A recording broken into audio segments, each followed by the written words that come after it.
à l'aube du solstice d'automne 2025. Alors que le premier rayon de soleil effleure le champ et l'étang, quelque chose de discret mais puissant commence à germer. Ici, sur ces 2,5 hectares aux portes de Liège, un projet nommé Vetopia reprend vie. Un terrain laissé en friche, des rêves mis en pause et pourtant une volonté farouche de démontrer qu'une autre agriculture est possible. Une agriculture végane, résiliente, productive, qui ne repose plus sur l'élevage mais sur une véritable alliance avec le vivant. Aujourd'hui, Benoît Noël nous ouvre les portes de ce laboratoire à ciel ouvert. Un 20e de la ferme de demain, un lieu où l'on teste, où l'on construit, où l'on rêve à voix haute un modèle qui pourrait un jour nourrir des milliers de personnes autrement. Alors Benoît, maintenant concrètement sur le terrain, comment ça se passe? Comment ça s'est passé depuis le départ jusqu'à aujourd'hui? Ok, donc quand on s'est vu la première fois, on était à peu près en juillet. Et donc là, avec un associé, un futur associé qui s'appelle Ben, on travaillait sur le plan d'affaires. Donc on travaillait sur un business model, une manière d'expliquer ça à des investisseurs, etc. Ça m'a amené aussi à revoir fort le projet, à réinterroger plein de choses, à recalculer plein de choses, etc.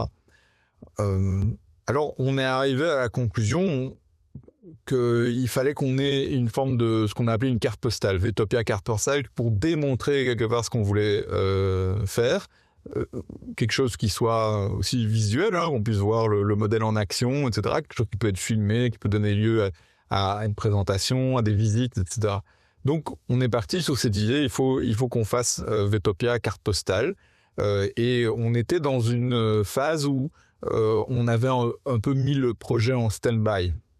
Le terrain était un peu en friche et je trouvais ça assez intéressant parce que je pense que beaucoup de projets ont arrêté et qu'on se retrouve aussi avec un potentiel de projets qui sont un peu à l'abandon, à reprendre, etc. et que c'est aussi quelque chose qu'on va pouvoir faire, proposer des nouveaux modèles à ces projets-là. Donc on était dans le stade zéro quelque part des projets qu'on adresse. On avait fait le site partir un peu en friche. Alors, pas tout à fait, on cultivait un peu, mais c'était quand même un peu laissé à l'abandon. Pourquoi? Parce qu'il fallait prendre le temps de la réflexion. Donc, on décide de reprendre et de remettre le site nickel. Et on commence à bosser, à tout nettoyer. Donc, on a viré, il y avait des crasses qui restaient. On a un peu viré tout ça. Les barrières étaient plus fermées parce que on avait construit une route, mais les barrières étaient toujours sur le côté. On a remis des barrières pour faire une belle entrée de site, remis un panneau, refaire un visuel à l'entrée, etc. On a quelque part tondu l'herbe, etc. On a commencé à mettre les parcelles en culture selon ce nouveau plan de culture plus large que légumes. Alors, première chose, donc en août, on a commencé à travailler le sol sur 3 blocs qui seront les futurs blocs légumes et sur lesquels on a mis un engrais vert qu'on a bien mis bientôt, qu'on a bien soigné, etc.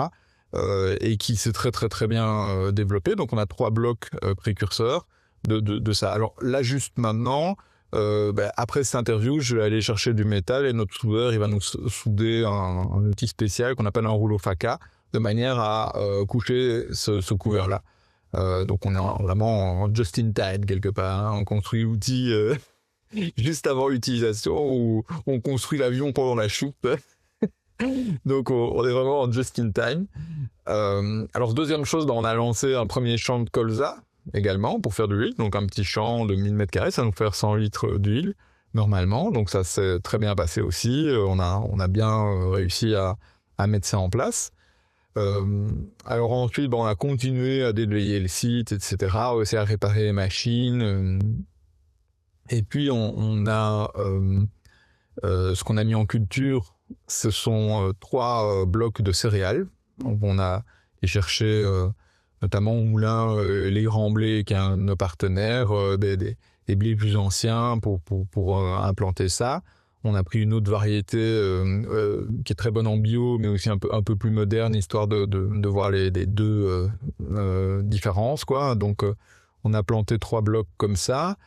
Et donc, on a, voilà, ça c'est ce qui est en gros à avancer sur le terrain. On prépare également les parcelles pour l'année prochaine avec des bâches, etc. pour enlever les herbes et donc le légume. On continue à récolter encore les derniers légumes, etc. On a retravaillé les serres, voilà.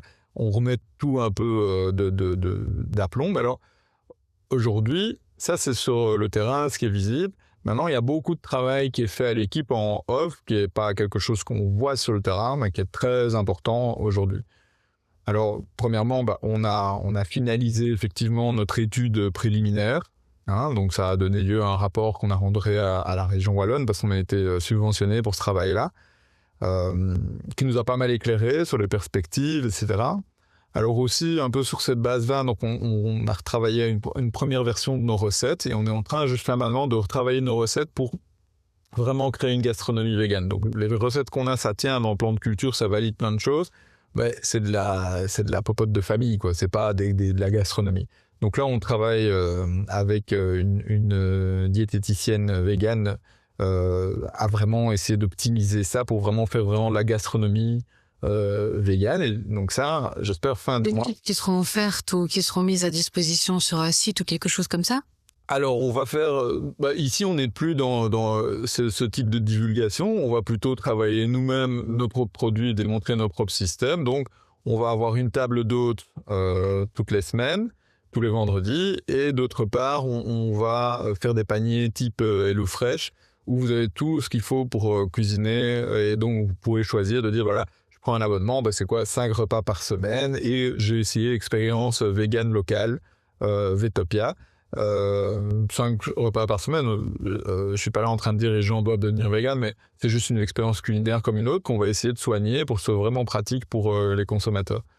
Donc ça, voilà, C'est en préparation. c'est en préparation, c'est basé sur des recettes, on est en train de les optimiser. Alors en parallèle, effectivement, on construit les outils dont on a besoin, on achète du matériel, etc. On a également la recherche d'investisseurs qui se poursuit, on retravaille les documents. Là, on a fait un document texte, alors qu'on avait plutôt des slides, et donc on a fait un document texte qu'on a appelé le livre blanc, et qui est quand même, à mon avis, très très chouette et très pertinent, parce que c'est pas évident d'expliquer notre modèle, et là, je pense qu'on commence à avoir quelque chose de vraiment structuré, utile, pour qu'on puisse faire comprendre ce qu'on est en train de faire. Donc voilà, nous ici, on cherche 600 000 € pour financer la recherche et développement.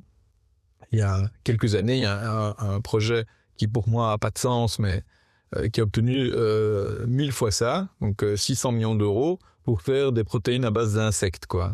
Alors, qui a envie de manger des insectes? Personne. Alors, ils ont trouvé 600 000. Nous, on doit quand même arriver à convaincre. On veut faire quelque chose qui est vraiment dans l'agriculture, où on produit aussi avec des ratios bien meilleurs, beaucoup plus chouettes au niveau environnemental des protéines, mais je crois que c'est quand même des produits. Adhérer. Ouais, c'est ça. C'est pas donné, les gens ont envie de les manger. On a envie de manger des délicieux plats végétariens, à part y manger des insectes, hein. C'est pas déconner. Et donc, on cherche 1/1000 de ça, mais c'est pas évident d'expliquer notre modèle qui est complexe et c'est pas un truc que t'expliques en 5 minutes, hein. Donc, on a fait un texte, une grosse dizaine de pages pour pouvoir l'expliquer. Qu'est-ce qu'on fait encore? Est-ce que vous avez déjà des choses que vous êtes en train de mettre en place au niveau des infrastructures, je veux dire, immobilières ou... Alors, oui, donc il y a l'aspect immobilier. Donc, on a aujourd'hui, donc on avait un plan, un permis d'urbanisme qu'on a réussi à obtenir pour développer nos infrastructures. On a une coopérative qui permet effectivement de financer ces infrastructures, mais il fallait encore un relevé de géomètre et validé par la ville. Et donc là, tout ça a été fait. Donc le projet est implanté. On travaille aussi avec notre groupe construction. On a plein de bénévoles qui sont des professionnels de la construction et qui adorent ce projet-là et tout ça. Et donc on a des vrais professionnels qui bossent avec nous. Donc on est en train d'affiner les plans. Et on va commencer cet hiver la construction du bâtiment où on pourra tenir à la fin de table d'hôtes et faire visiter, etc. Donc on est en train de construire ces bâtiments-là. On n'a pas encore mis la première brique, mais on bosse sur la préparation du chantier. C'est pour cet hiver. Oui, donc Vetopia, ça fait 2,5 hectares. Et nous, on vise des fermes de 50 hectares. 50 hectares, c'est la ferme moyenne wallonne. Donc, on vise une ferme moyenne, quoi. Bon, pourquoi est-ce qu'on travaille sur 2,5 hectares? Parce que ça coûte beaucoup moins cher. C'est 20 fois moins de surface et ça fait 20 fois moins de coûts pour faire des essais qui marchaient pas ou quelque chose comme ça. Donc, il y a un risque quand on fait des essais. Si c'est moins cher, on peut le faire sur un 20e de la surface. Ça, c'est une première raison. Alors aussi... Une maquette. Voilà, c'est une maquette, mais c'est aussi un labo. Ça, c'est le labo. Et donc, le labo, il est plus petit que le réel. Pourquoi? Parce que on doit pouvoir appréhender les choses, les avoir sous la main, que ce soit visible et également que ça coûte moins cher. Alors, le labo, il a été conçu dès le départ comme ça. Donc, les écartements d'arbres sont aux écartements de l'agroforesterie moderne à grande échelle. Ce sera pareil dans une grande ferme. On a fait des 12 microblocs qui sont quand même chaque fois de 1000 mètres carrés, donc c'est quand même pas rien. On a 12 microblocs. En fait, quand on fait des essais agronomiques, on le fait toujours sur des petits blocs, pour différentes raisons, notamment de coût, de visibilité, mais aussi d'hétérogénéité de la parcelle. Et donc, de toute façon, il y a jamais personne qui fait des essais sur 50 hectares, même les grands groupes industriels, etc., qui veulent démontrer une variété ou un produit, c'est toujours un petit bloc sur un bord de champ. Et en fait, il faut savoir aussi que nous, notre but, c'est d'avoir un site qui soit visitable. Vetopia, il est dans le tissu urbain, on est connecté au TGV, il y a même un aéroport, on est à 10 km de Liège, c'est connecté par des bus, des autoroutes, etc. Donc, on est facile à visiter et vous avez sur un site le visuel sur tout le modèle. Alors que si on prend une ferme de 50 hectares, en général, les terres, elles sont plic-ploc, il faut prendre sa voiture pour aller visiter. C'est beaucoup moins pratique. Et donc ici, on est vraiment dans quelque chose avec nos bâtiments, on aura un visuel sur tout le site, on voit le modèle concret là. Et donc, évidemment, ça a beaucoup de sens de faire un labo sur un 20e. C'est pour ça qu'on l'a fait. Et c'est vrai que donc nous, il nous faut 600 000 euros pour finaliser quelque part la recherche et développement de ce modèle-là. Si on était parti sur un modèle de 50 hectares, ça coûte beaucoup plus cher. On parle de millions d'euros. Donc, ça coûte beaucoup plus cher. Et donc, voilà, quelque part, c'est beaucoup plus intéressant de le faire à petite échelle. Alors, Benoît, t'es attaché aussi à tout ce qui est verdure, nature. Peut-être nous expliquer aussi ton projet que tu mets à côté d'introduire cette végétation dans les parcelles. Donc, effectivement, c'est un projet qui s'intègre dans un écosystème. Et donc, nous, on a la chance d'une situation tout à fait incroyable à Vetopia. Déjà, c'est un terrain qui appartient à un promoteur immobilier et qui a été très positif par rapport au projet et qui nous loue le terrain en bail à ferme pour 50 ans. Donc, c'est un accès très stable au sol. Alors, on va avoir derrière nous, ça appartient aussi au même promoteur, il y a l'étang Vivier, qui a une magnifique réserve naturelle, qui est en train de devenir d'ailleurs réserve naturelle officielle. On a plein de batraciens, des oiseaux, toutes sortes d'oiseaux. Il y a des naturalistes qui viennent prendre des photos magnifiques. On a des hérons, une énorme héronnerie. On a des castors. Enfin, c'est vraiment une biodiversité incroyable. Et puis alors, à côté, on a le monde des humains avec leur jardin et le projet de construction de ce promoteur qui est au-delà de notre site. Et donc, on a quelque part les consommateurs juste en proximité, mais dans un aménagement qui est pas mal parce qu'ils construisent que 7% de leur surface. Ils sont en train de planter des arbres, des parcs, il y a des grands jardins, etc. Donc, c'est quand même un truc assez vert. Et donc, Vetopia, d'une part, se situe un peu dans cette idée d'avoir une agriculture qui est entre le monde sauvage et le monde des humains et qui fait une forme de transition. Ça, c'est une première chose. Deuxième chose, nous, en fait, on a une idée qui est de développer également ce qu'on va appeler des faunes auxiliaires. Donc, c'est pas notre agriculture sans élevage, c'est pas du tout une agriculture sans animaux. Et même pas une agriculture sans mort, parce que en fait, nous, ce qu'on essaye de développer, c'est plutôt une alliance avec les prédateurs. Donc, au lieu de faire alliance avec les proies, ce qui est le système de la polyculture élevage, donc on élève des proies et donc il faut les protéger contre les loups, les renards, les prédateurs. Ici, nous, on est plutôt comme on produit du végétal, on est plutôt content qu'il y ait des prédateurs qui viennent réguler naturellement. C'est ça. Les mulots en excès qui mangent les racines de nos arbres, ou nos carottes, les limaces, etc. Donc on veut déplacer quelque part l'équilibre, plus celui d'un... Collaboration avec la faune. Oui, c'est ça. On est vraiment dans une logique de collaboration. Et donc, on veut attirer cette faune qui est juste, coup de chance incroyable, juste là, puisqu'on a vraiment un écosystème naturel avec cet étang qui est super riche. Donc, on veut essayer de la tirer vers nos parcelles. Comment ? En rendant nos parcelles super accueillantes. Et donc, on va aussi construire des mares, on a eu des haies, nos arbres, des bandes enherbées, fleuries, etc. Tout ça pour finalement que la faune se sente plus confortable chez nous. Et donc, notamment, nous, comme beaucoup de maraîchers, on a souvent un problème de limaces, il y a trop de limaces. Et qu'est-ce qui mange les limaces ? Notamment les batraciens. Et là, ce qu'on constate, c'est que dès qu'on laisse un petit trou d'eau, etc., un dehors de sel, un bout de bâche qui traîne, ça fait une petite flaque, c'est plein de bonnes. Alors, on va développer ça, on va mettre des mares, on va mettre un petit chenal aussi peut-être, etc., avec un petit fond d'eau, pour qu'il y ait plus de batraciens qui viennent nous aider. Et donc, c'est aussi...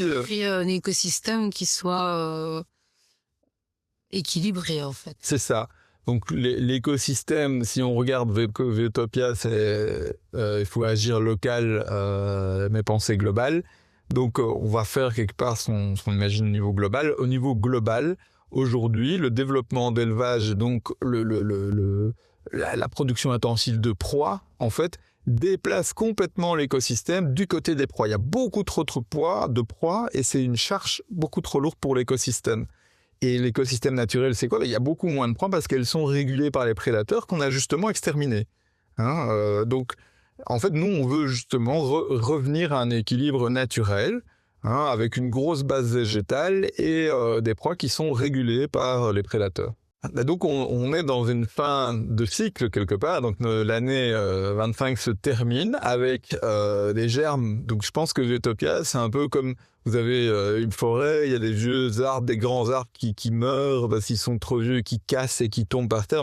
Et déjà, il y a la nouvelle pousse est là et elle germe. Au début, c'est pas facile de sortir, etc.